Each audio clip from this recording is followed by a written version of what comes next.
It's normal to not know what you're doing. Yeah. If you did, it wouldn't be called growth. High five your fear, uncertainty, and doubt, and carry on. Do you get tired, stressed, sad, hungry, frustrated, unfocused? Do you feel misunderstood? Great. You're human. You don't need medication. I have a huge, vehement distaste for mental medication. And I think one is because it's overprescribed, two, because people over WebMD themselves, and fundamentally people find a problem with being human. And I think a lot of that is because of the social norm that we should be never hungry, never sad, never angry, never frustrated, never feel like we're misunderstood. And those are the troughs and peaks of humanity. And we can't only wish for sunny days, because otherwise we'd have droughts and everyone would die. And so it's wishing for something that isn't true and will never happen. It's wanting a lie, which is why I'm so against it. Now, are there people who they can test their neurology and whatever? Maybe, but like, honestly, 100 years ago, this shit didn't exist. And people just dealt with life. And I think people were happier then than they are now. And so clearly this solution hasn't been much of a solution at all. And so I don't have that many extreme stance. Well, maybe I do. But one of my extreme stances is that there is nothing wrong with you. Because even if there is something wrong with you, how do you benefit by saying there is something wrong with you and then accepting that label into yourself? Because the alternative to that is accepting your current existence as maybe this is better than everyone else's, and I'm just choosing to believe that it's wrong. And all of this is around some big, mighty should that we think and that we worship, that we should be a certain way that we're not. And I think that discrepancy, that word, I've tried to eliminate as much as humanly possible from my vocabulary. Because like, I should what? I should nothing. According to whom? Why should I be happier? Why should I have less anxiety? Why should I feel more understood? And so like pretty much the beginning of every ad for like Levitra or whatever, whatever the new serotonin, SSRI thing is, it's like they describe humanity. They just say like, are you hungry? Are you tired? Are you horny? Are you dissatisfied in any way? Well, the cure of that is a pill, which I wholeheartedly decry anything that gives an if-then statement for happiness. So like, you will own nothing and be happy. Like, you want to say that you're going to change my external condition to change how I feel? I just reject it as any kind of if-then I will be happy. But like the pill, the over medication part, I've had too many people too close to me ruin their lives, hopping from SSRI, and getting on cocktails of pills and they've got a sleep med and they've got a wake up med, and they're just a walking pharmacy. It's crazy for people who aren't American to look at the way that America deals with this. I remember, so in the UK, just for context, you can't get prescribed melatonin. You can't buy it over the counter. Right. You can't buy it on Amazon. My video guy, when he flies over here, takes it back like he fucking smuggled it, like he's like Pablo Escobar, but with melatonin tablets instead. Like going into CVS, am I allowed to get this? That's the degree of difficulty that it is to get prescribed anything. And in America, the first place that people turn when they have a problem is the pill bottle. I mean, I have two physician parents. So like, and I would say Western, for the most part, Western medicine through the just belief in all pharmaceuticals and all that kind of stuff. And so I grew up really close to it. My grandfather is a physician. So like just lots of medicine in the family in general. And I just hate it. I really do. I don't hate a lot of things, but I hate what it does to people. And more, the underlying thing is that they reject being human and they think there's something wrong with them. And so many people waste all of their time trying to solve a problem that is life rather than living it. And it drives me nuts. Like they search for the medication rather than confronting the problem. Like, you don't have an anxiety problem. You need to deal with whatever the thing you're worried about is. Like, I mean, man, I have too many controversial beliefs. I'm getting into too much of it. Like, you drink a lot because you're stressed.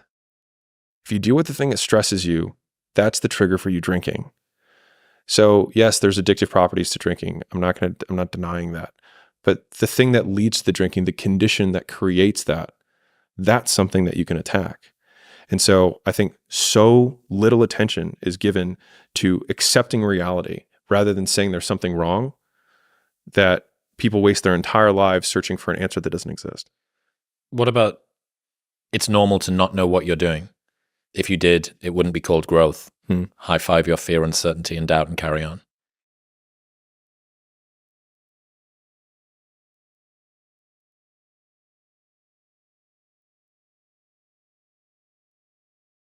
If you knew what you were doing, then you would be stagnating because you'd be doing nothing new. And so if you're going to do something new, then that is what would be the catalyst for growth.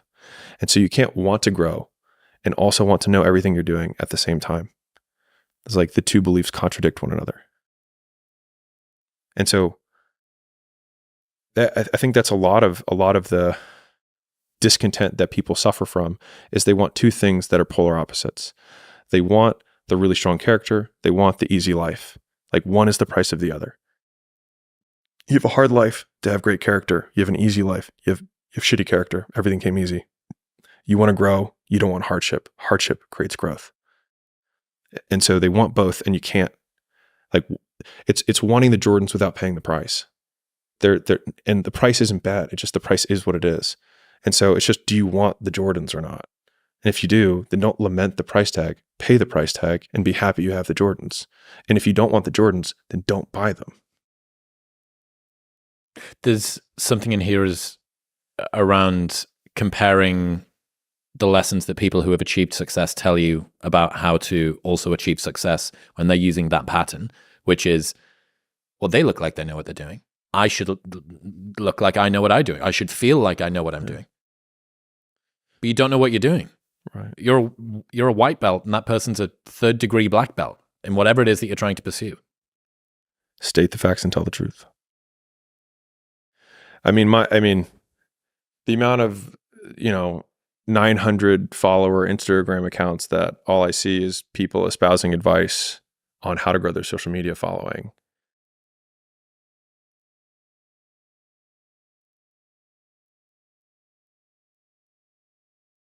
You're never going to win. Like, you don't get it. I've been following, like, you don't get it because the content of what you're putting out, the evidence that encapsulates your message disproves literally everything you say before you open your mouth. And the thing is that people are obsessing about the algorithm and this type of font, and I should do vertical format, and I should do horizontal format. And I use this as an analogy that you can draw to anything. But everyone has that friend who is a train wreck on relationships who gives relationship advice. It's just like, it doesn't even matter if the advice is good. You're a train wreck. It's the fat friend who gives advice on how to be fit. It's just like, and they're like citing all these studies and you should try these supplements. It's like, you're a fat fuck. Just shut up. Stop. Like don't waste your breath. No one is listening.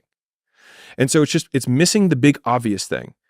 And so again, it's like that big domino. You're like, I want to get into fitness. Like there was a friend of mine actually, who's in the fitness space. And he's like, I really want to grow my fitness business. And obviously like I have books on it and I have videos and did that for a whole past life. And I was like, dude, you're not in shape. He's like, but I know all these. I was like, you don't look like someone that anyone wants to look like. And so the thing is like, for whatever you're doing, the big one thing is like, if you looked like a shredded god, you could say, eat fried chicken every day and people would buy your shit. Because like, what's the one big domino that if I just did that, everything else would take care of itself? Do that. And every ounce of effort you're putting into not doing that is a waste. Basically the V-Shred model. Actually really nice guys. Yeah, they're here in Vegas. All right, well, he was like public enemy number 1. For the fitness pros, yeah. What was your definition of trauma that you taught me on the phone? Oh, yeah. So, because this word is so thrown around on social media, my God. I was like, okay, I have to define this so that I can try and like understand it. So I believe trauma is when you have a punishing event that permanently changes behavior. That's it. So if you, are a kid and you touch the stove and you burn your hand and you never touch the stove again, you were traumatized. Now, the thing is that that's a positive consequence. So is trauma bad? I don't know. Was the consequence bad in that situation? No. And so a lot of people use this person traumatized me as the transgression, whereas the question is, what was the result of that quote trauma? Because trauma is just accelerated learning. And so if you have PTSD, for example, if you were abroad and had lots of bombs going off, then you had rapid learning. So you have trauma that permanently changes your behavior around loud noises. And so you generalize loud noises from this environment to now when someone honks, you freak out and you think about those situations, right? And so just defining the world around me has helped me navigate it a lot better so that I can understand what we're talking about. Because there are so many, people like trauma is a feeling in your body that you have to release the trauma. I'm like, what the fuck are you talking about? You don't release trauma. You change behavior due to a stimulus. That's it. And so if you want to change your behavior back, you create a new condition that reinforces the new behavior you want. Period. Because otherwise, we appeal to mysticism and we just say lots of like nonsensical bullshit that the whole woo-woo world is all about. I actually spoke at a woo-woo event, which was really funny. How did that go? Surprisingly well. I just started by being like, you will all disagree with most of the things I say. But they kind of mysticized my nihilism. So it worked out fine. How do you do that? Well, because I just describe actions. And so they describe those actions as attraction for whatever. And I was like, attract, repel, whatever. If you, make 100 calls, you'll have more people who know who you are than if you don't. That's the same as putting out an energetic frequency to the quantum realm. It's that saying stuff. That you want money. I have no idea what any of that means. Dude, there was a podcast that I got linked to from a girl in Austin who got inducted into some weird cult that was sacrificing period blood at the full moon so that they could get Birkin bags. Yeah. Austin's a weird place. So you were there for a while. I was. Yeah. Well, too weird for me. Spat you out. Alex, I appreciate you, man. Thank you for coming on. What's next? What can people expect from you next few months? Well, all my effort is in the Skool Games. So we're, I can talk about them. I can not talk about them. Yeah. So I just made the biggest investment of my life. I'm now co-owner of Skool.com. It's a platform where you can build what you want to build, learn what you want to learn. And schools will give you the tools, the community, and the education to help you. And so we've actually created a whole thing where people can start all this stuff for free. Because I believe my whole platform has been education. That's what I believe in. I think the education system is broken and teachers don't get paid or given the resources to actually teach students, and they're supposed to teach tests that they know don't help students. Students get educated on stuff that doesn't matter in the real world, and they go into mountains of debt for a piece of paper that doesn't make them anything to pay off the debt that they're in for the rest of their lives. And I hate all of it, which is why we started making the content that we do. And so this is one big investment that I'm doing to try and make my small dent towards helping fix that. And I obviously talk about business. That's what I know. Okay. But one person can't do that. Like I can't change. I can try, but like, I don't think one person's going to change the world. And so, I wanted to invest in a platform that would help other people do that for one another. And so whether it's like, you know how to paint and you want to teach people to paint, you know how to fix Hondas and you want to teach people to do that.